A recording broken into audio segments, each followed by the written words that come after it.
Blog Talk Radio.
Family, and thank you all once again for being here with us this evening on Occult Science Radio. I am Curtis Davis, aka The Illuminated One, and tonight we have with us for the first time a gentleman whose work that I've been following. He is the author of a great book, A Way of the Weirdo, as well as a tremendous film, The Sacred Sound of Creation. And after watching that film, and I fully intend to get that book, because if it's endorsed by Graham Hancock, who's also been a past guest, then we all know Graham's a giant. So now if Graham Hancock says that this book is awesome, then it's something that definitely needs to be read. And for those of you who are unfamiliar of whom I'm referring to Jason Gregory. Get used to hearing that name, because he's going to be around Occult Science Radio a whole lot. And I can't wait to hear what Jason has to offer us this evening. He has a very deep knowledge of the occult, which he is going to share with us this evening. So I'm going to start off by thanking our sponsor, TON, the Occult Network. That's www.theoccultnetwork.com. And there you will find a tremendous amount of content that is designed to unlock your consciousness. And don't forget to become a TON Premium subscriber. Yes, we have a premium channel, TON Premium. And there you will find some of the most in-depth occult content that you won't find anywhere else on the net, and you're definitely not going to find it in mainstream media. You can also find the Occult Network on Facebook, YouTube, and Twitter. And if you want to keep up with what's going on with Occult Science Radio, you can find me on Facebook as well, Curtis Illuminated One Davis. So stop by and become a friend of mine on Facebook. Join the Occult Network Facebook page.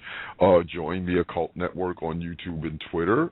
And then you'll be totally in tune to what's going on with the Occult Network as well as Occult Science Radio. And don't forget, when you go to theoccultnetwork.com, please click on the events link.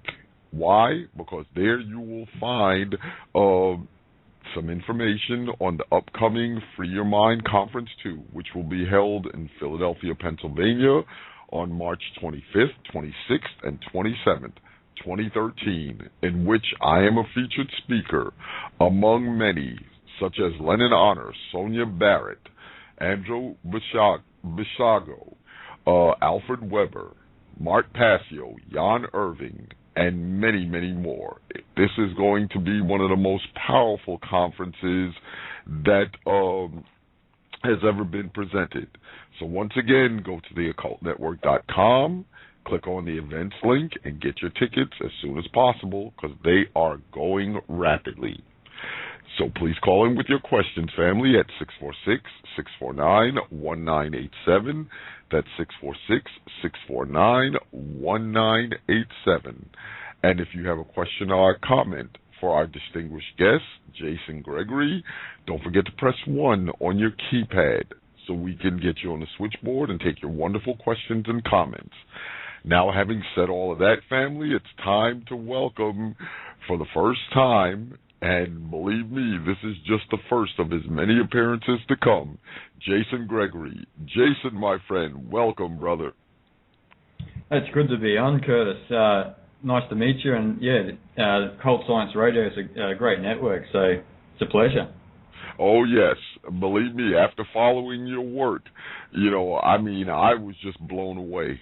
And I said, this is, as I told you in our private conversations, this is someone that I am going to keep coming on Occult Science Radio a great deal. But before we get into the good stuff, my friend, just give us a background on yourself and what led you to your esoteric studies. Personally, I was not. I'm not an academic of any sorts. I'm not a scholar of any sorts. I just sort of. I stumbled across this path, or we could say it was natural in a sense. But my own travels has sort of led me more into the occult and esoteric studies, and also a lot of Eastern philosophy, where I've travelled extensively in India and a little bit in the Middle East, and just being in those environments and learning from the people, the teachers and the students of various sects, and just being away from the machine for years on end has actually been a blessing for me, because it's given me the opportunity to continue my own growth and my own studies, and continue my writing. So basically, that's sort of the ground of my own work, is exploring the occult and the relationship with Eastern philosophy, and how we can assimilate all that knowledge into the modern day, because a lot of that's actually been lost over time. A lot of people actually frown upon the word occult, actually, and occult actually means, in essence, something that's hidden in the depths, or something sacredly hidden, certain wisdom or certain knowledge. So, we need to clarify even the use of that word, because that's been associated with the Illuminati and the Freemasonry and Rosicrucianism, etc. But maybe why it's been associated with those sects is because of that eternal knowledge that they've been harboring. But yeah, basically that's a sort of a brief overview of my own work, and I continue to travel. I continue to travel the world, actually holding workshops, attending conferences, writing and filming as much as I can. I see. Now let's talk about the occult. Because I've listened to your previous interviews, and all I can say is wow. What is the occult to you? How did you begin your occult studies, and who has inspired you, and how has the occult enhanced your life in terms of self-realization and so yeah, definitely share that with us. Well, I sort of, as I was studying a lot of Hinduism, Buddhism, Taoism, I naturally met people who resonated on my same sort of level at that time, and I came across a couple of wonderful people. Actually, a friend from New York, actually, who I stumbled across, and we used to talk about a lot of esoteric stuff. But he introduced me to a lot of Hermetic philosophy and a lot of occult topics, and he basically introduced me to a lot of this work through an individual named as William Walker Atkinson, if any the viewers are familiar with him. But William Walker Atkinson was actually an individual who lived the late 1800s, early 1900s, who was a student of Madame Blavatsky, Baron Eugene Fersen. But I really resonate with William Walker Atkinson's writing. He was actually the author behind the famous Hermetic book, The Kybalion, which is, it says it's authored by the three initiates, but that's actually William Walker Atkinson writing that book. But he wrote many books in those times on sort of yogi philosophy, mental thoughts and vibrations. And actually, to clarify a lot of things, a lot of the New Age arena with a lot of these books on thoughts, feelings, emotions as vibrations with the mental and physical world, they've come from his work, actually. Not that any of those authors would ever give any credit to him, but a lot of that work has come from him. And he helped me immensely because he helped me understand the 7 laws of how the universe is, which have been passed down from Hermes Trismegistus. And just in me exploring those laws, not as something that's a phantom, but actually as a reality, has actually helped me in my own journey, because I've truthfully understood how your thoughts, your concentration, everything contributes to your own conscious experience. It is a science, actually. This is what is called an occult science. And for me, William Walker Atkinson has contributed a lot. Rudolf Steiner, who most people know, and in Gnosticism, Samael Aun Weor, who most people probably know. These sort of individuals have helped a lot in me understanding the occult at a deeper level. And for me, it's never been something that I've just read and sort of thought was a concept. I kind of took it like how Joseph Campbell took mythology, how you read these things and you actually take them as your own personal truth and apply them to your life and see if there's some sort of truth in it. And I can tell you, if you do stumble across occult knowledge that does work with thought vibrations, the mental plane and the spiritual plane of consciousness, entertain it for a moment or a week or two and just see how your own mental states affect the actual physical world that you exist in. So, and this is, we could say that the reason why the world is the way it is at the moment is because the individual is not very conscious of their mental vibrations. So that contributes to chaos and entropy on all levels. So, once one becomes more conscious of their own mental vibrations, then we shouldn't say that you need to control your mental vibrations, but just be more conscious of it. And the more you become more conscious of it, the more you'll find that most individuals in the world act out of a false side of the psyche, which is known as the ego, which is sort of a core template in the occult, is to understand that conditioning, that ego, only benefits to chaos and entropy. It doesn't further the individual or the civilization. So, and another researcher I should mention, which most people do know, is George Ivanovich Gurdjieff, the Russian mystic, who he basically brought back to the consciousness as well a lot of esoteric Christianity, which is basically just Gnosticism. But all of this is tied into the occult. And when you study any of these individuals, even Madame Blavatsky, you'll find that there's an underlying thread in occult wisdom that, there is a substantial reality that exists under the world of forms that you can resonate with and actually elevate your consciousness to a higher level, almost in the same way as it works in the musical scale. And see, in Hermeticism, they talk about the laws of the universe and the law of octaves in unison because they work in the same sort of fashion. And, a lot of these topics can be far out for the individual, but like I said, if you can sort of entertain the knowledge that a lot of these individuals are bringing forward, then I believe actually, it's not even a belief, I know that if we could become more conscious of the thought vibrations within our own being, we could step into an enlightened society. But that work is going to take some time, but I believe we've started that process actually, Curtis. I believe so. Because when, unfortunately, we are in a society that's been poisoned by religion, which is another word that's taken out of context. It stems from the Latin word religare, which means to retie. So when I talk about what has been taught to the masses for many years, I refer to it as organized, distorted doctrine. And when I deal with it every day. When people still hear the word occult, here in the 21st century, they get spooked out.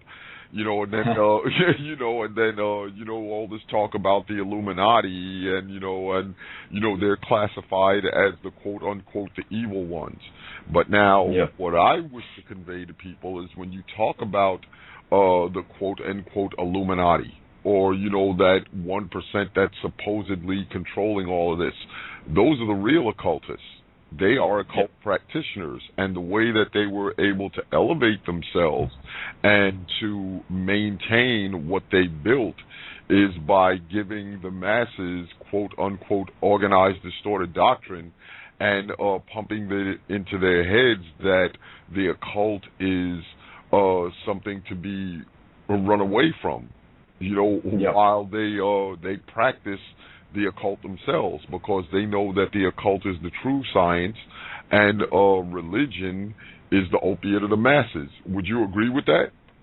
Totally agree with that, Curtis. That's beautifully put. That's what's actually happened for the last couple of thousands of years. We both know that. And there is, organized religion, there is no depth in it at all, really, when you look at it on a superficial level. We could probably, you and I may be able to read the Bible and see the metaphysical interpretation of it, but, what are the majority reading? The majority aren't reading that. And like you said, a lot of the occult practitioners in that 1%, they have demonized the occult for that reason. It's to keep people away from occult knowledge, because they know from practicing it themselves that the science behind it, if the masses of the population were savvy to a lot of this information, knowledge I should say, then we would have an enlightened society tomorrow, and maybe that 1% would sort of come out of the shadows and share more of what they know. But a lot of the doomsday, a lot of the demonizing of the occult is from the disinformation from the 1%, and also from the, like you said, the opiate of the masses, because we can look at fundamental Christianity, and they are probably the biggest the biggest group of people who speak out against the occult as some sort of evil network where, there's a, Curtis and I are in the lab downstairs and we're conjuring up potions for the rest of humanity, and it's not really like that, and because of their lack of knowledge, and they only see Jesus on a superficial level, they demonize the occult, because the occult are talking about things that are not physical in nature. They're talking about all planes of consciousness, be that mental, spiritual, or physical. And a lot of this goes way over the head of the opiate of the masses, which is religion. And with, as nature moves, as the universe continues to move in its rhythm and its vibrations, we've moved way past actually religion, to be honest, as a tradition, as something that's core to the society. It served its purpose, but that purpose has been long gone a long time ago. All ancient traditions, all religions, even science, the modern conception of science, all of these things will fade out in time. It's just the illusion that conditioning is an innate part of your being is what's holding us onto it. And if we can escape, a lot of those illusions, we can sort of step into more of what a lot of what the occult practitioners are talking about. I don't want to say that a lot of that 1% are doing the good of humanity or anything like that. I don't even want to step into that realm, but what we do know is that we do have a society that's built on an idea that we are separate from the universe and not an integral part of it. So, we are stepping into a new paradigm where we will know more about ourselves, and this occult knowledge will rise to the surface over time. Oh, yes. And one of the main things that I point out to many people that I encounter and who question me about the occult, as opposed to modern day religion. And they say, well, what's the difference between the two? Isn't the occult devil worship and religion the worship of God? And I say, well, no, I wouldn't classify it as such. I would say the difference between modern day religion as opposed to the occult is modern day religion teaches you to look outside of yourself for evolution, for salvation. And when you do that, you give away your power. The occult teaches you to look within, to empower yourself, and let you know that you are God, you are the creator, as opposed to with religion where the good guy's in the sky and the bad guy is in the ground. The occult teaches you that, that God and Satan are one, that we are light and dark, and it's all within us. Okay, so the only way, so no one's coming to the rescue. The only ones who are going to either save us or condemn us is ourselves. Would you agree? Totally agree. And that's the externalization of the individual into the environment. It's them projecting their mind from not understanding. And like you said, everything is within us. It's a process of what's going on within us. We can look at something like Satan. Satan, it comes from the root Sanskrit word Satan, which actually means ego. So we've implemented a lot of these things into our the monotheistic religions because I'm not so sure that if Jesus was real, he studied in India and whatever, but a lot of Hinduism and Buddhism is threaded through Christianity. And what you see is you see passages where they mention Satan, etc. And, because we're not built on as an intuitive race at the moment, we see that as an external phenomenon. So we have the gods in the clouds, we have Satan somewhere in the depths of the belly of earth. And, these aren't psychological phenomenon, they're external phenomenon. But Satan, in truth, just means the ego. It means that aspect of yourself that is compelled to the world without and not the world within. And God, on the opposite hand, is that which is within you. But at the same time, both mutually arise. And, all of society at the moment is built on them projecting their mind into the external world, and that's comes from the Sanskrit word Maya, which means actually to measure the environment. So we're taught from birth that we should measure each and everything in the environment. So actually, the association of our thoughts are only with things. They're not the thing in essence. We can call a tree, but that's not the essence of the tree. I can call Curtis, but that's not the essence of Curtis. He's an integral part of this one ocean of consciousness. And a lot of that is occult knowledge, where they understand that each individual is a focal point of that one consciousness, expressing itself in a unique way. Just like you see a flower bed, you see different flowers expressing their own fragrance, their own color, their own beauty in their own particular way. But the flower knows the source of life is in the soil.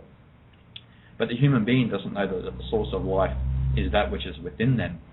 And this is what a lot of occult knowledge teach you. They teach you that, a human being is in essence a part of nature. It rises and falls like everything, but the sage's eyes, or we could say the occult eyes, is to see that the individual itself is a wave of that one ocean expressing itself in all its beauty, but it will go back to the ocean one day, and that's just how the universe is.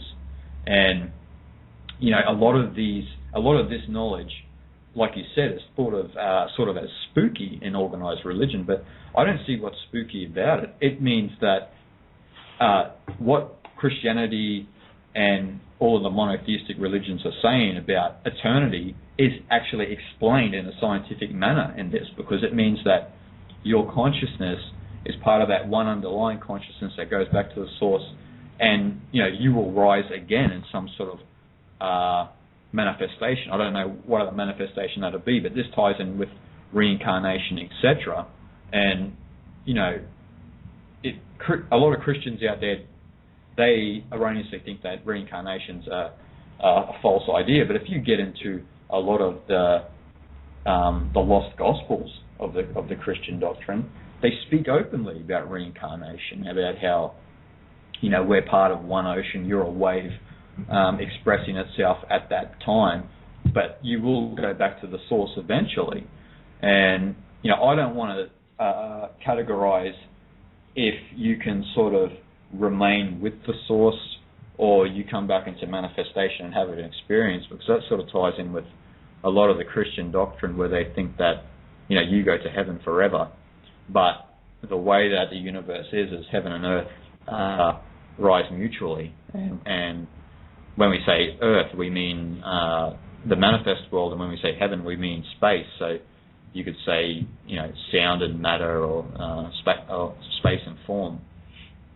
So I believe in a sense this sort of ties in with what Confucius once said, where he said that those in tone vibrate together, and he actually meant that if you he meant on one level that if you in tone vibrate with that which is within you, which is heaven. I know that's a Christian term, but when he says heaven, he means the eternal space. Then that may be your experience. After your wave goes back to the ocean. I maybe had my own opinion on that, but that's what I think Confucius was speaking about when he spoke about, in tone vibrate together. That doesn't mean just on human life. Like you and I, Curtis, we vibrate on the same frequency together because we have a certain depth of knowledge, which, we probably couldn't resonate with at the local guy down at the bar. But I believe Confucius was speaking about the level of heaven, or that world that is that non-dual space, that world where there's no duality. And the whole purpose of all occult practices, of all occult knowledge, is to reach that non-dual perspective of the universe, because that's how the universe sees itself, and you're an aspect of that. And I don't see what is evil or detrimental in that. I think, I sort of know that these organized religions are past their use-by date, and a lot of this other occult knowledge is resurfacing. So they can either continue to swim against it or get with the rhythm. I agree. So from you travel a great deal, Jason, and do you find in this day and age that people are becoming more open to the arcane sciences and not really clinging to organized, distorted doctrine so tightly? Well, when you travel, it's a whole different perspective, because most people, when you travel, especially places like South America or Asia, you find that a lot of the foreigners are very open to a lot of this knowledge. They, in essence, most of them are, like you said, they're open to arcane knowledge, the occult sciences, etc. And they entertain it all. And I'm not to say that all of them embrace it, but they keep an open mind to it. But see, that's a whole different perspective, because that's when you travel. Because usually when people are traveling, they are either, when they travel extensively, they are either sick of their environment, or they oppose the current machine that we have at the moment. And I know when I go back to Australia that there's not many people who embrace occult wisdom. So, but I do find in India, Nepal, Thailand, the Middle East, that the people I come across, you can hand them a book on Hermetic philosophy or Gnosticism or Taoism or Buddhism, etc., and they will take the book openly and they will read it, assimilate it, and then it'll be their own. That'll become part of their own journey. Now, I've seen it many times that an individual has done that. So I think, it is changing, and I think the whole movement. I think actually one of the good processes of what's happening is, as we've evolved, we've got this ability to be able to travel the world and get different perspectives from different civilizations.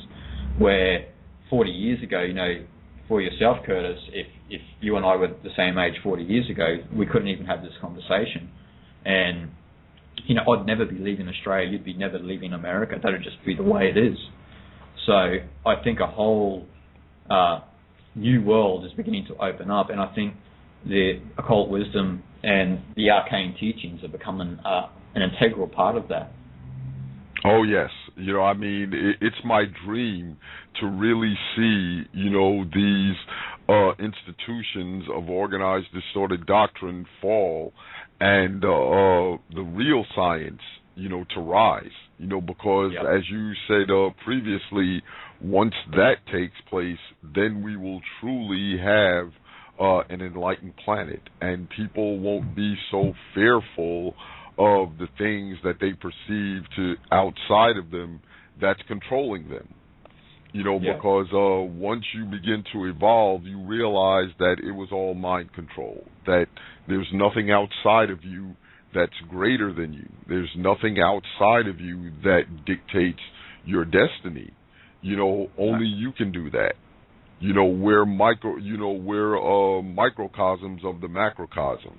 And when people begin to really come into that knowledge, then, as you previously said, then we will truly have an enlightened planet. And I think much of this you referred to in your book that you wrote, a couple of years back, Way of the Weirdo. I really wanted to talk at length, about that, because, I'm interested in getting that book, and I know that when people hear you talk about it, and like I said, when Graham Hancock, gives his endorsement to it, then it must really be something special. So tell us about Way of the Weirdo and what was your inspiration for writing it. It's a very interesting title. It's basically, it came about because of my travels, and I suppose exactly what we're speaking about, Curtis, because a lot of the topics we are mentioning today, in the public's eye is very weird, very strange. You kind of, people associate you with, a bit of a pot smoker or something like this, And I personally don't smoke pot, so they really think I'm crazy.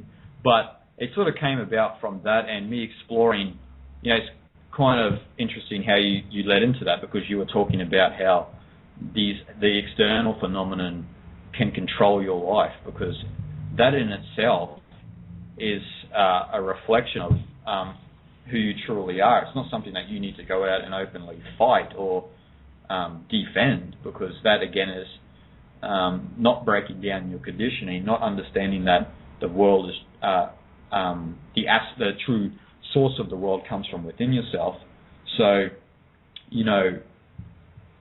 a lot of Way of the Weirdo came through that process, because I knew a lot of knowledge about the conspiratorial realm, where we have a lot of bankers, corporations, politicians, royalty, who seek to control the external world, and some of them may be in the realm of the 1% of the occult practitioners, but I'm not quite so sure about that. But they do work on a certain level with symbology, etc. And I knew a lot about that, and I wanted to bring it into a context, not just for people who are new to this realm, but also people who have been involved in sort of the spiritual journey for a long time, and that Way of the Weirdo is basically because something that's weird to its environment is something that is strange, that stands out, but it's walking its own path. And basically, there's a lot of weirdos out there at the moment, and a lot of them, in a sense, can be misguided sometimes with disinformation, or they will attach to a certain trend, like say if it was the 9/11 truth movement or something like that, they might attach to a certain trend and never look outside of that box. They continue to build boxes for themselves.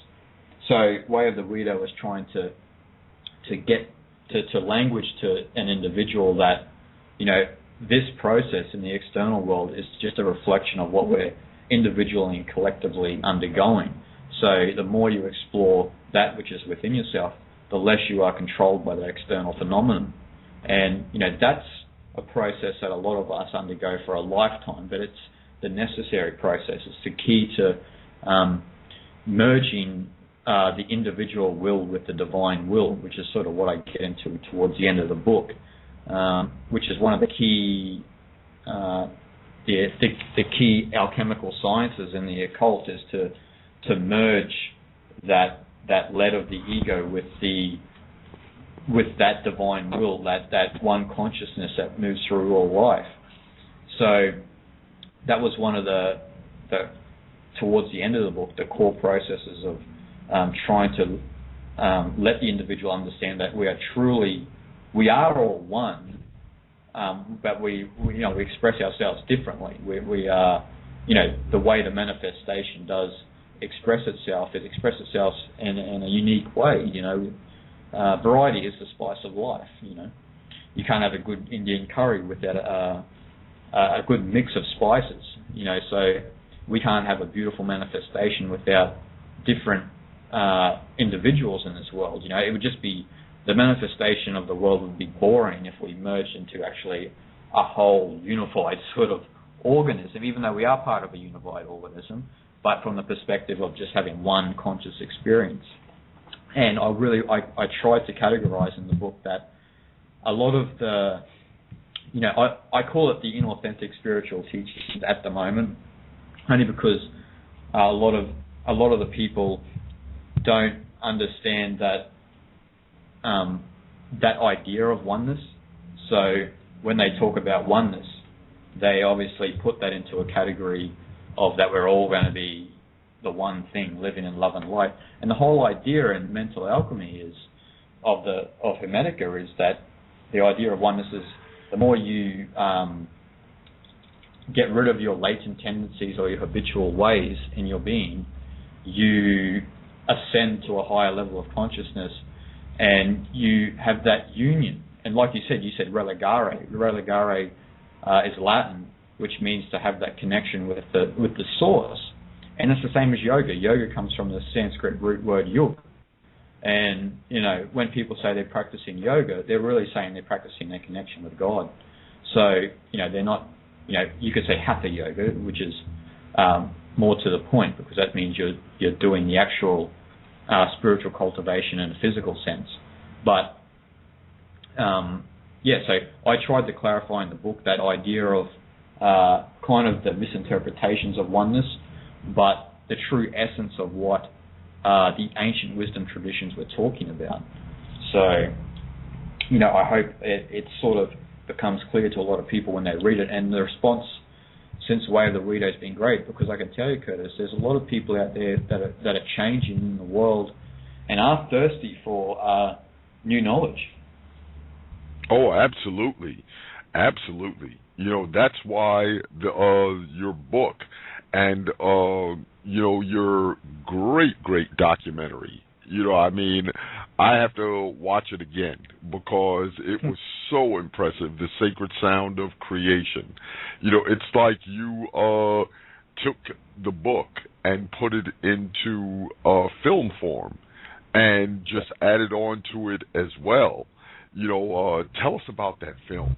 You know, because I mean, for those of you who haven't seen the film, you can find the film on oneworldwithin.com. That's WITHIN.com. One World Within, and I mean, you know, just watching it, you know, from beginning to end, I said, wow. You know, this guy has really hit on something here. So, yes, definitely tell us about the sacred sound of creation, what it entails, and, you know, what the message that you really wanted to convey with this film, in addition to the book. Yeah. Well, ever since all of my work since the book has been trying to understand, you know, the core principles of the universe in relation to the human being. So, in doing that, I believe, you know, not only through my own experience, but through conveying it to other people, that humility itself is a science. It's a science that can be brought into your own life, and that can be tapped into through your experience. But you have to be receptive to the experience, and the whole expression of that is the receptive principle of the cosmos, because there's the two fundamental principles of the cosmos is the active and the receptive, or we could say the creative and the receptive, or the masculine and feminine, which are the aspects of the cosmos. I'm not talking about the physical male and female. I'm talking about attributes that each individual has.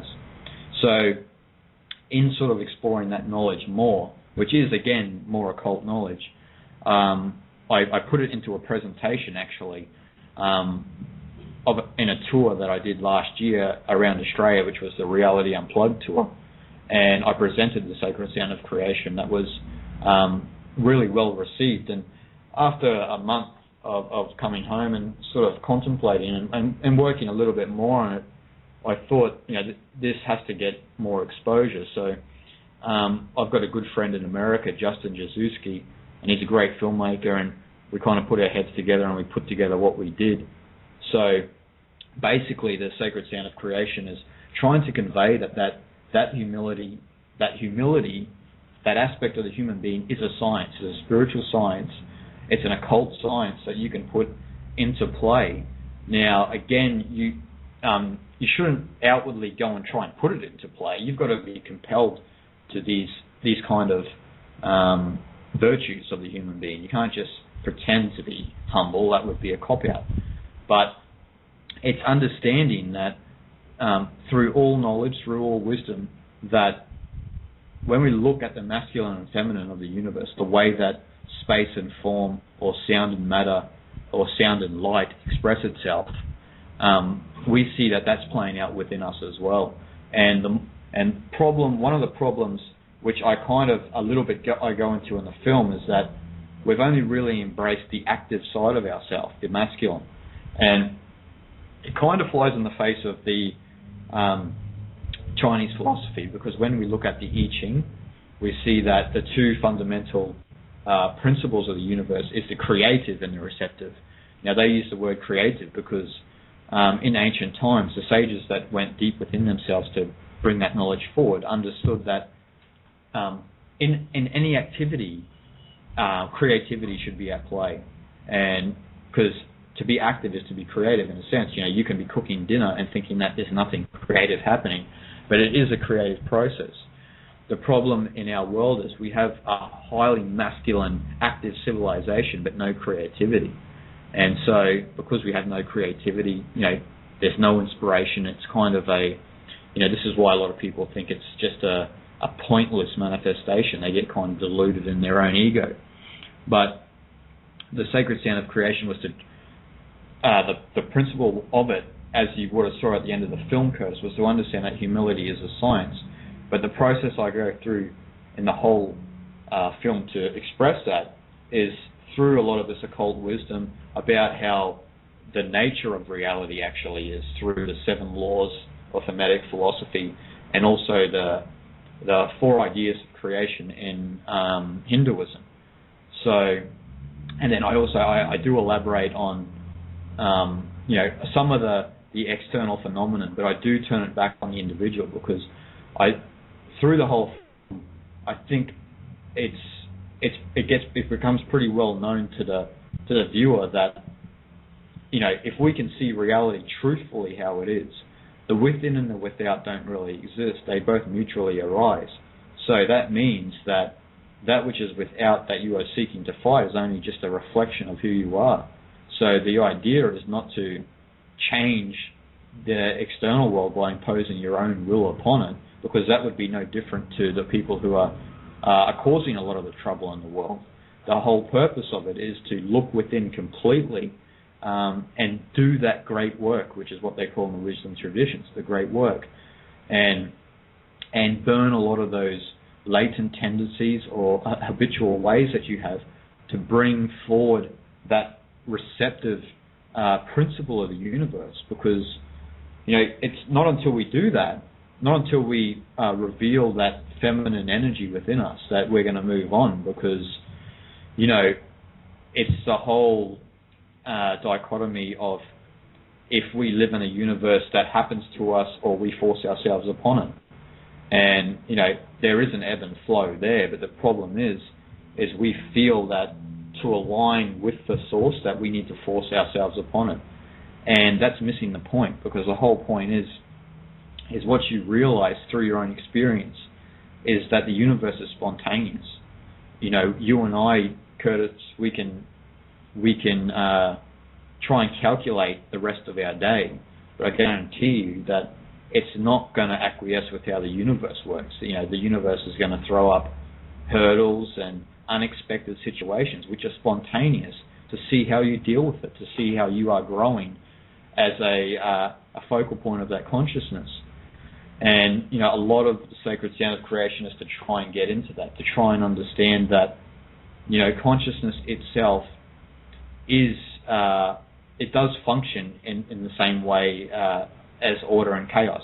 You know, we do have that constant breath of Brahma, that expansion and that contraction, or that involution or evolution, where, you know, as an individual, we get caught in the detail of worldly affairs, and that saps a lot of our energy. But then, when you reveal a lot more about truly who you are, you can see a lot of that external phenomenon in its harmonious place. You can see that things are playing out according to a certain law that moves through all life.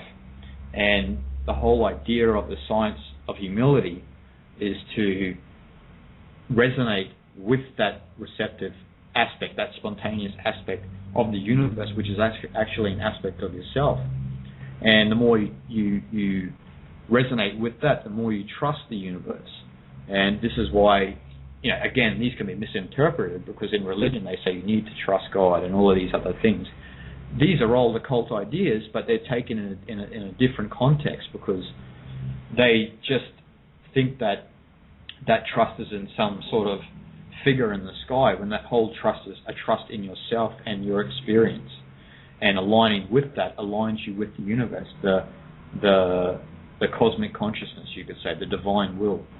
And so the whole point of the sacred sound of creation was to try and get people, not get people, but just try and show people, reveal to people more of those deeper occult sciences that if you want to explore, they're there to explore for you. Yes, indeed. You know, and I noticed, you know, as it says in your bio, you know, you've studied much like myself, several, you know, facets of the occult. You know, Vedanta, Buddhism, Hermeticism, depth psychology, and the way of the Tao. You know, now I've always prided myself on, and I guess this comes from my martial arts background as well, is that never really cling to one area of study. You know, no. Don't be so dogmatic, especially with regard to the occult. You know, you must take a pragmatic approach to it, because there's something to learn from everything. You know, there's so much to learn. And when you just take a dogmatic approach to it, to the exclusion of other knowledge, and information, then you really do yourself a disservice, and you don't really empower yourself. Now in your various studies, different facets of the occult, what are some of the things that have really jumped out at you? And, besides the ones that have been noted, have you studied other facets of the occult beyond the ones that you've noted in your background information? I suppose in regards to maybe the spiritual cultivation of the occult, so we could say like Qigong or Hatha Yoga, sort of spiritual practices like that, and understanding, I guess, the esoteric anatomy of the body as consciousness, which is what I like to call it anyway, and that is to understand that the bioelectric energy that moves through our organs and through all of the extremities of our body, and how that sort of resonates with the same way that the earth moves. That sort of knowledge I've delved into as well. But a lot of the core of it is sort of what you said. But I have to concur with you there too, Curtis. It's in my own journey, I've never really attached to any sort of form of the occult. I've always moved. I suppose some people do understand the flow of the universe a little bit more than others. That may seem odd, but that's what I've found with a lot of individuals, how it is, because I've seen a lot of individuals who, say for instance, they get into Hermetic philosophy. They think, wow, this is great, but then they stop sort of there. Even though that other knowledge begins to sort of step into the realm, they don't embrace it, you could say. And for myself, and probably for yourself as well, I've always been open to anything. So in understanding more of the deeper side of the occult, so I might go through a phase where I might be thirsty for say Taoist knowledge and their practices, etc., and I'll go through that process. But then in my trust of how the universe is, if something else comes to a head, if it's mythology, for instance, like I have looked into mythology, that's one thing I forgot to mention to you. If mythology was to rise its face in front of me, I'm not going to ignore it because now I'm a Taoist, So I've always been open to any of it. Or for myself personally, what I like to see, what I love to reveal actually through all of these occult traditions is the underlying thread and the similar wisdom that's within it, expressed just in a different way. You can always find this, and yeah, it can be difficult because some individuals who have a negative reaction to the way that the world is, like the mainstream idea of the world, they will attach to any sort of form of knowledge that is opposed to that. So you could say that Buddhism, in a sense, is opposed to the modern way of life, because it's a totally different perspective of the universe and the way society should be.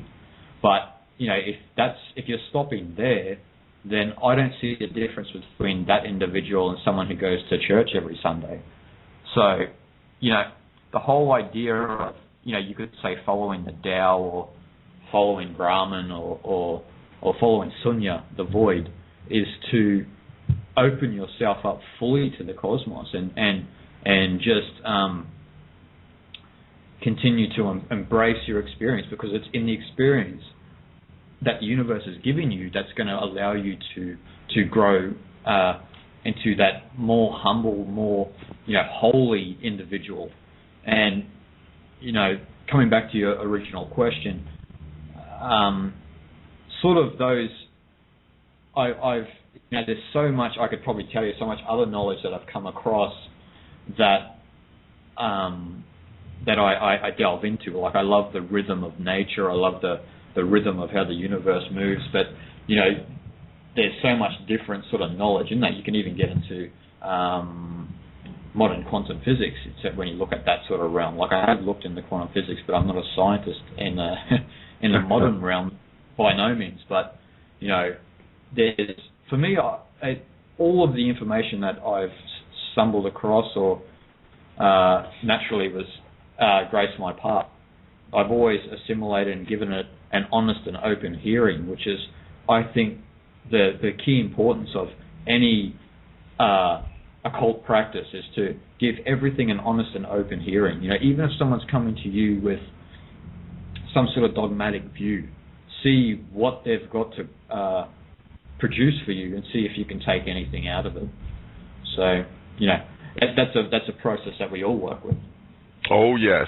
And one of the things that we have in common, I noticed, Jason, is that we both are students of psychology.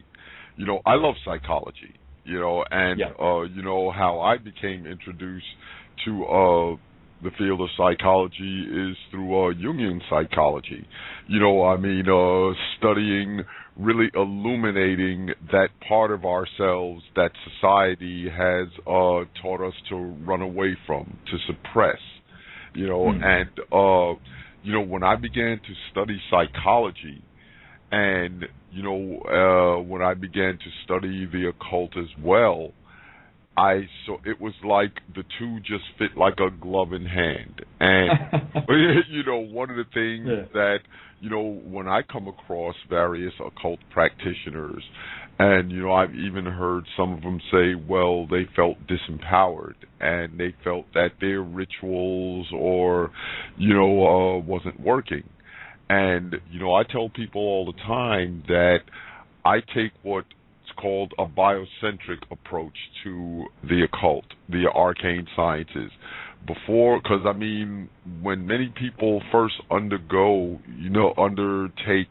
this path, they do it just from a surface perspective, and they don't deal with the inner.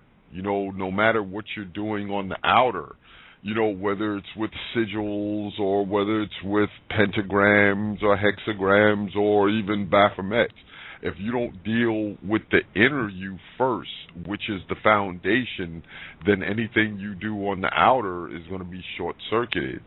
So, if you're doing things, any types of rituals, and you're trying to accomplish a certain objective, now the outer you may say that, yes, this can be accomplished, but the inner you is saying, no, you're not worthy.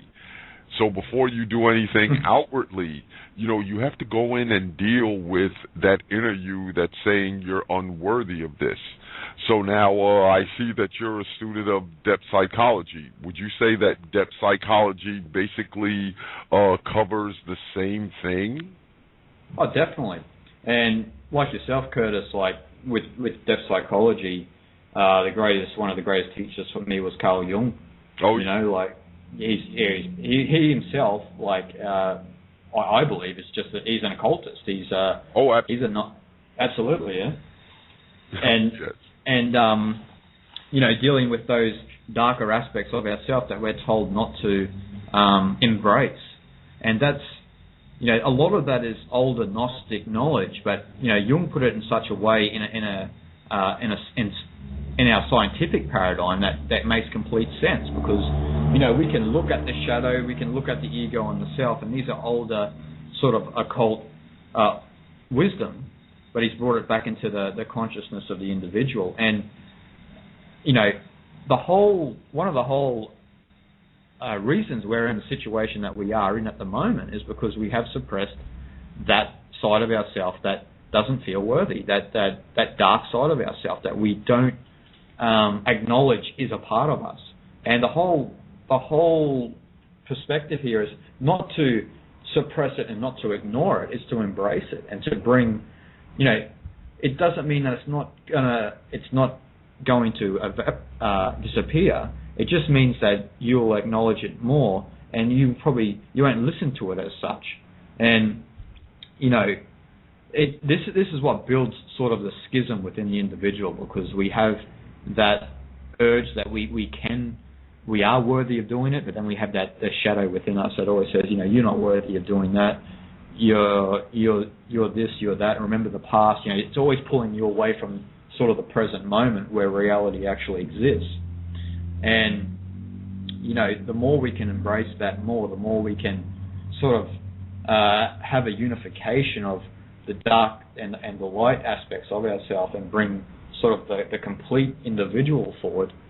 And I would say, like what you said, where people get sort of thrust into rituals, or they say they get into a form of yoga or qigong or something like this, or tai chi, where they think that this outward expression is going to change something about them, but they haven't even dealt with their own psychological state. They don't even know enough about their own psychology.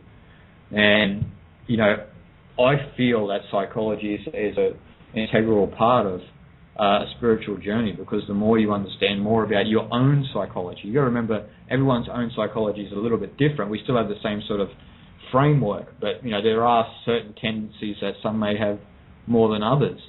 So if we understand more about our own psychology, we may naturally be compelled to have these. You may be naturally compelled to take part in some sort of ritual or some sort of practice, but it won't be from a state that you think you're outwardly going to gain something. It would be from a state of that you've already achieved something within yourself. So this is sort of just like sitting, like, so, because some people say that they meditate to achieve something, and that's, again, a whole expression of the shadow, because the shadow is saying you're not worthy, you're not already that now, so you need to undergo hard work, you need to suffer for your enlightenment.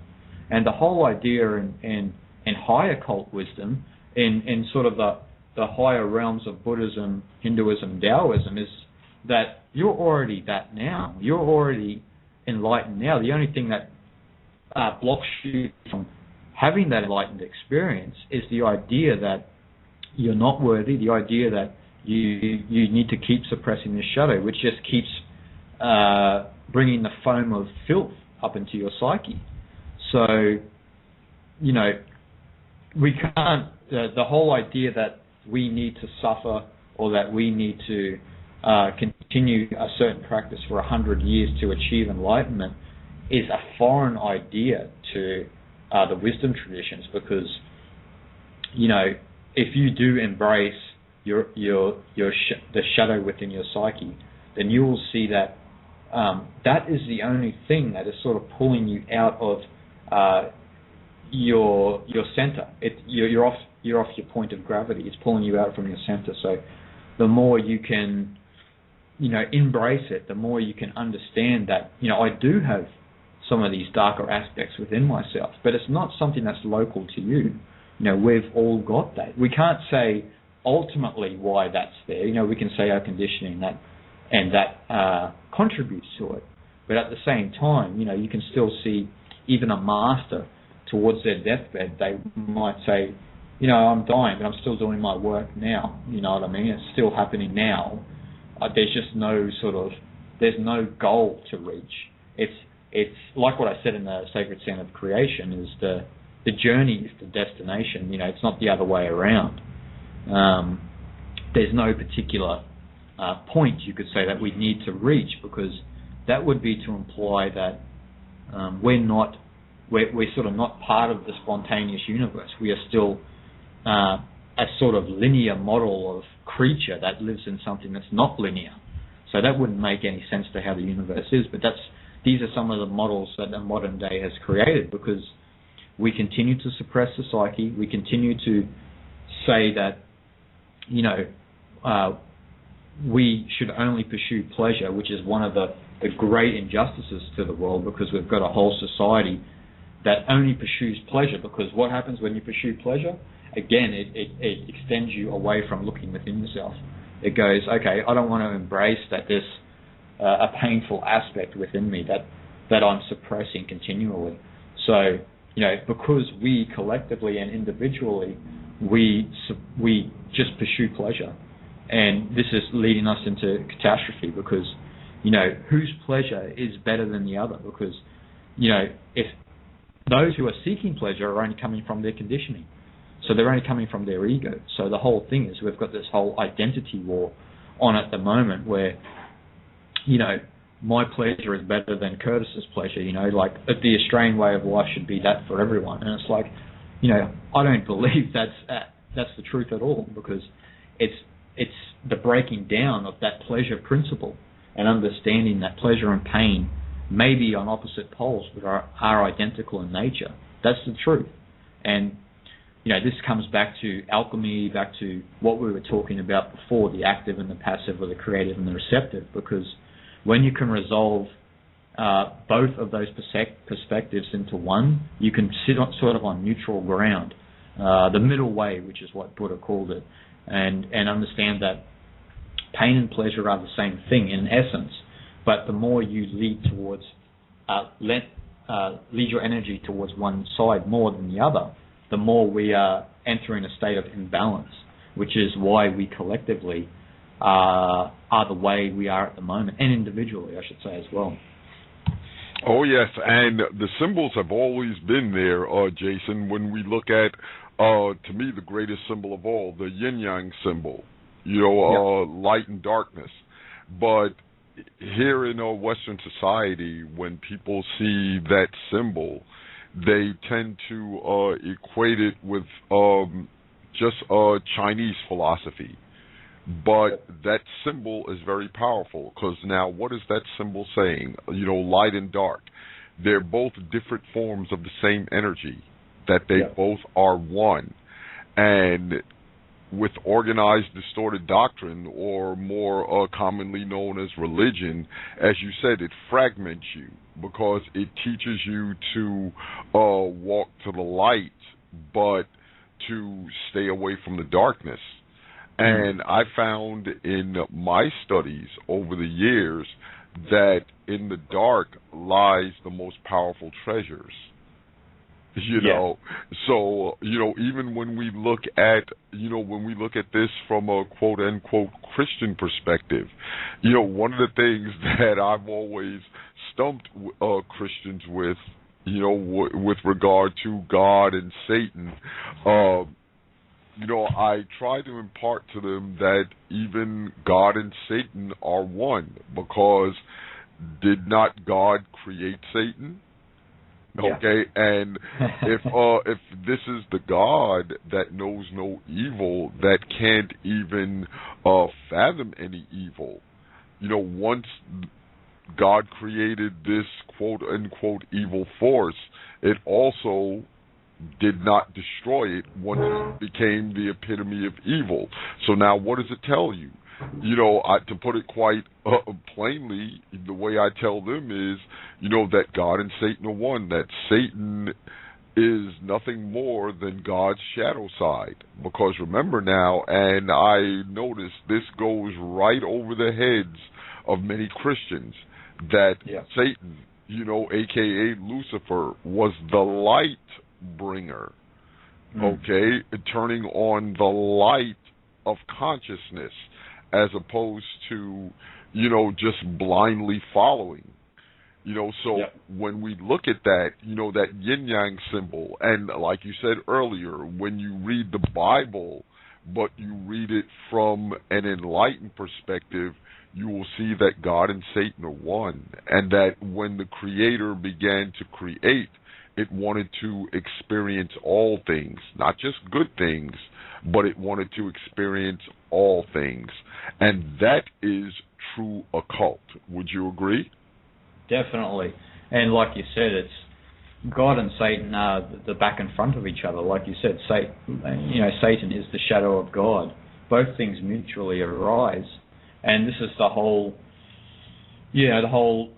perspective of the world at the moment, is that, one can exist without the other. And, the yin-yang symbolizes that the best, that it both mutually arise.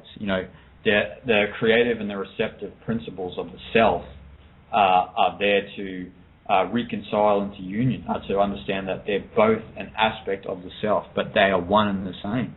And that's the same as pleasure and pain, like we were talking about before, God and Satan, and that sort of knowledge is there for, like you said, the enlightened eyes to see. You know, not everyone's going to see that because they're on their own sort of particular path in their life. But, you know, when we can understand that all of that expression, that mutual arising of the whole universe is a part of the cosmos, you know, you will find then that enlightenment actually is found in the duplicity of life. It's not found in looking for the light instead of the dark. You need to embrace the dark. And that's why in, say, an ancient text like the Tao Te Ching from China, it says, you know, in a certain sense that you need to, enlightenment itself is within the darkness, because, you know, our whole life we've looked away from these darker aspects of ourselves, but it's actually in that. You can't just be constantly grasping for the light of God. You've got to know that Satan exists within you as well. And in understanding that, you reconcile the two into one, and then you become, you know, in itself a true, you know, a light giver in a way, or a source giver of. When we say light giver in the occult, you sort of mean knowledge or wisdom. You don't really mean, you know, light as in light. You mean light as in wisdom. And, you know, like you said, when people see the yin-yang symbol in, say, developed nations or the Western world, they associate it just with Chinese philosophy, or they have a very superficial understanding. I had a friend in Australia once. I had the yin-yang symbol, I don't know, on my shirt or something like this, and he just said, "Yeah, you can't have the good without the bad," and he sort of laughed about it just on a superficial sense. And it's like, well, you're right, but the way you understand it is very mundane. It's got no depth. It's not talking about yourself. You know, if you're talking about society, that you can't have the good without the bad, then that's within the individual as well. It's, you know, we are an extension of the macrocosm. You know, that's what we are. We are the microcosm of the macro, and that in itself is a distinct a polarity of the same force. So we ourselves are the yin of a yang, you could say. And, you know, I like, Alan Watts once said this, where he said that, you know, the universe produces consciousness, but consciousness evokes the universe. You can't have one without the other. That's just how it is. You know, if you had universe without consciousness, there would be no universe. And if you had consciousness without the universe, that would just seem absurd. So you need this duplicity of life to understand the actual true self that we are. So, you know, the light and dark, the masculine and feminine, the creative and the receptive are aspects of the self. And a lot of spiritual traditions, especially in the modern day, don't fully get that, because, you know, I've been around various schools of Hinduism, and say in Advaita Vedanta, which is basically non-duality philosophy, is basically saying that you should just aspire to be part of the non-being, you know what I mean, the non-dual self, the one that doesn't attach to anything, etc. But then, you know, if you're doing that, this is a whole thing that a lot of people in those various schools don't understand, is you've already fragmented the world into duality, because you're implying that being doesn't exist. So, you know, we have this whole dichotomy that we are, you know, I should say that a lot of the developed world, a lot of the Western world, and even the Eastern world at the moment are only just rediscovering a lot of this knowledge, because we have those understandings. But if you put, say, that understanding into, say, Zen, where, you know, you have to, you know, say in Advaita Vedanta in Hinduism, where you should just ignore your mind, ignore your body, and concentrate just on your true self, that would be laughed at in Zen, because Zen says, well, you're still implying that you're not your mind, you're not your body. And so you need to be all of it. You know, there can be no duality, because duality is an illusion in truth. And so in a path like Zen or the Tao, they sort of speak about how to see that infinite in all things, to reconcile the yin and yang into the one force, which it actually is. And, you know, we are learning those principles more and more as we continue to grow individually and collectively. But, you know, if there can be that crucial mistake that we made thousands of years ago, where we did take a lot of, say, Hermetic and Gnostic knowledge and anthropomorphize it into having human qualities. So, we need to truly assimilate this new wisdom in the world and, not be so arrogant to know that we don't know in a sense, and continue to follow the path. So, that work is going to continue, and I feel that it's slowly growing, and, I don't know where we're going to be in 10 years from now, but I think it's going to be in a much better place. I believe so.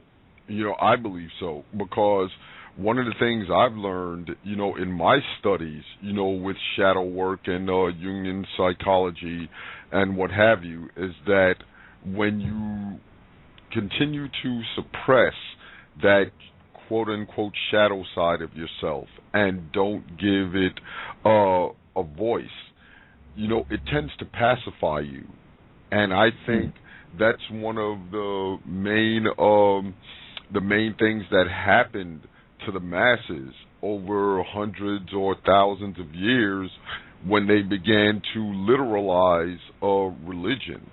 Because when you just walk, to the light, and be good little boys and good little girls, you tend to become weak, and pacified.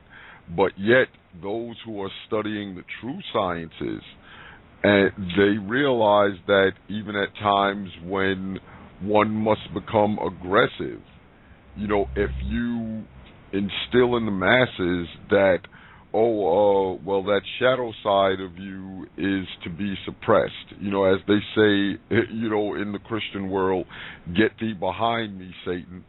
So now when those who oppose you come against you, then you will have no form of defense, because that shadow side, which, it has in it as well, that warrior side that is needed to defend oneself, to defend one's loved ones. You can't tap into that energy because it's been suppressed for so long that if in the event, one is attacked, or a country is invaded, and this may be a country that may be deep into religion, they're easily conquered because they refuse to embrace that quote-unquote shadow side. Yeah, and you're right. That's led, thousands of years ago to sort of a social passivity where no one wanted to embrace that other side of themselves, the darker aspect, the shadow side of themselves. So, everything exists in duplicity. We can say, in a sense that we need to resonate more with a sage's perception where, we can see the harmony playing out in all things, but at the same time, you still do have that warrior's perception. You need moments in your life where you have to be caught in the detail. You can't just resonate on the higher and ignore the lower. No one can do it. That would be like to say, for the rest of your life, Curtis, I want you to be conscious of every breath you take. It's not going to happen. For me, it's not even going to happen within 5 minutes. So, to bring that aspect forward, is kind of missing the point, that we should just try to resonate with the sage's perception and not be caught in the detail, because, again, that would be implying duality. The universe, the way consciousness is that it breathes. It breathes like you breathe. It breathes. You focus in on the detail and you expand back and you can see the harmony. This is constantly how it is. It's not you're always seeing the detail. I mean, you're always seeing from above. Not even a sage. A sage would probably laugh at you if you said something like that, because there are moments in your life where you need to have a certain amount of input. We've got to pay the rent and the bills, right? So you can't just say to the real estate agent that I'm following the Tao. What you're telling me doesn't accord with the Tao. They're just going to kick you out of your apartment. It's going to be that easy. So, you know what I mean? There's going to be, you need times of doing, you could say. You need times to flex the muscle. You would know this through learning martial arts, that you can't always be in a state of sort of passivity, because there are times where you need to sort of extend your reach, but you don't overextend your reach. The problem with society is we have overextended our reach, so we have wars and discord. But if we can find sort of our center of gravity, then we'll see that you become balanced in life. So when you are, say, if your nation was going to be invaded, you would know exactly the most virtuous way of dealing with it. You wouldn't choose, in a sense, to go gun-ho. You would just see, what's the best way that we can deal with this situation first, on a very logical sense, but at the same time from an enlightened perspective, because, we're not seeing any of that in the world at the moment. We just see reaction to certain situations where there's no sort of enlightened perspective. So, the doing and the non-doing go hand in hand as well. They're part of the duplicity of the universe. And, it would be pretty boring, in a sense, if a human being wasn't creative, because that would just mean that, there'd be, in a sense, no purpose to the whole universe, because we'd just be sitting around like stone Buddhas, and Buddha himself was not a stone. He actually, once he found enlightenment, he was actively engaged with human life, and he lived like a human being. This is the whole purpose of it. And in all occult work, the understanding is that, if we still come from our ego and we still suppress our shadow, we never really can have an input in the world, because we're still coming from a false sense of reality, which most people come from, and that's why we have wars.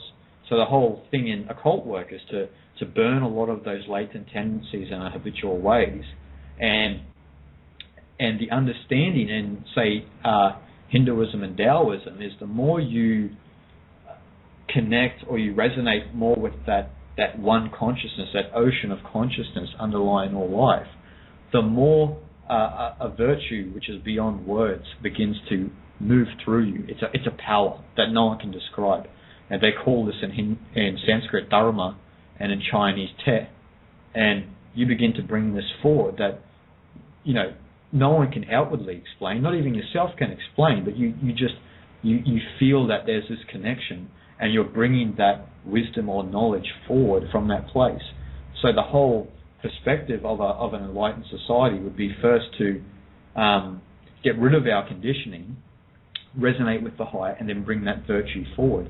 And that's the true way, actually, in dealing with the world of indifference, because, if you're bringing that virtue forward, you wouldn't be passive in the truest sense. You would have a passive sort of state in some ways, but at the same time you'd be very active and very enlightened for the rest of the individuals in that society. So, that's some of the great work that needs to be done, and the virtuosity of the individual at the moment is not really known, and so that work needs to be. It's imperative that people are attending that work now, and then I feel that the wars, the injustices, the invisible barriers that we call countries and all of that, they should all dissolve slowly over time.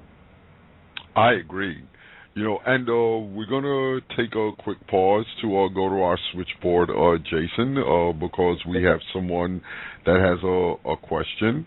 We have a caller from the 404 area code. Caller, if you're there, please state your name and where you're calling from. Caller, are you there? Oh, I guess they're just listening. I don't blame them. As I always say, when I hear powerful information, I sit back and listen as well.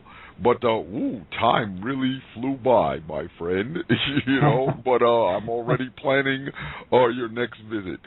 As we wind down, please let us know, tell us how we can get your great book, how we can view your great film, and any other information that you wish to share with us on some of the things you have coming up. Well, you can find any of my information at oneworldwithin.com. That's my official website. And you can actually find my book and my film there. My book's sold pretty much all over the internet, so it's on Amazon, Barnes & Nobles, Books A Million, etc. And it is in various bookshops, but I can't say it would be in your local. I'd have to know for sure. But, yeah, you can get them anywhere. And the Sacred Sound of Creation is it's online for free, so you can view that through YouTube or Vimeo. And actually, next year is going to be an interesting year because I've got my new book which will be released, and also a behind-the-scenes sort of documentary which I've been slowly working on for a while with my wife actually, and that's just a sort of a work in progress. But that's a behind-the-scene documentary of sort of what it takes in a creative process. So that was sort of a lot of footage I took of a European tour that I did during the middle of the year, where we go through the whole process of creating a presentation, a workshop, to experiencing it, and then sort of the aftermath after it. So it's sort of like a pattern sort of inspirational film, which we hope will be out next year, and maybe loosely another film documentary which will be based around a monastery, but that's something that I haven't really thought a lot about. It'll mainly be the book will be next year, and behind-the-scenes documentary. Wow.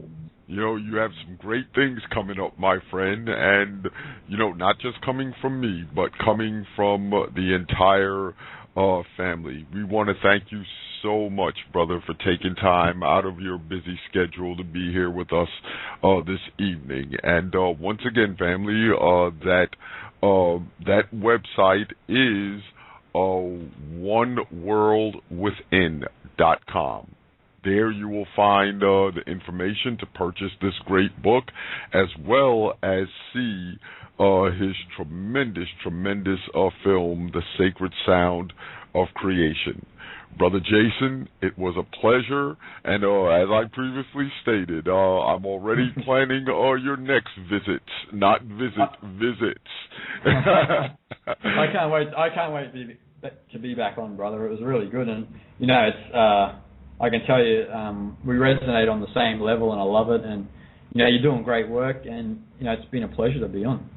Likewise, my friend. When I heard you on Lennon's show, and like I said, started following your work, I was blown away. Thank you, man. Like when I first heard your radio show, likewise, I was blown away. You bring a lot of great guests to the forefront, which actually need to be heard a lot more. I appreciate that. But once again, brother, thank you so much. I will be in touch shortly, so you might as well start jotting down what we're going to discuss next, because I'm going to be bringing you back very, very, very soon. Excellent, man. I can't wait. Thank you so much, my friend. Peace to you, and be well. Thank you. Peace to you, too.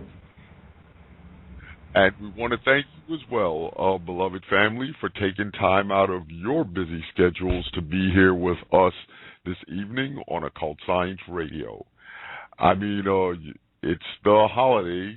Many of you could be doing other things, but you chose to be here with us this evening, and we love and appreciate you for it. Once again, don't forget to visit oneworldwithin.com, and definitely don't forget to visit theoccultnetwork.com, visit our events page, and see what's coming up with the Free Your Mind Conference 2 that's going to be held in Philadelphia, Pennsylvania, April 25th, 26th, 27th, 2013. And make sure you get your tickets as soon as possible, because they're going rapidly. It is going to be one great event. Once again, beloved family, thank you so much. I love you. And as I always say in closing, peace, love, and power. And please, please walk with strength. I love you all. Peace. Walk in the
will have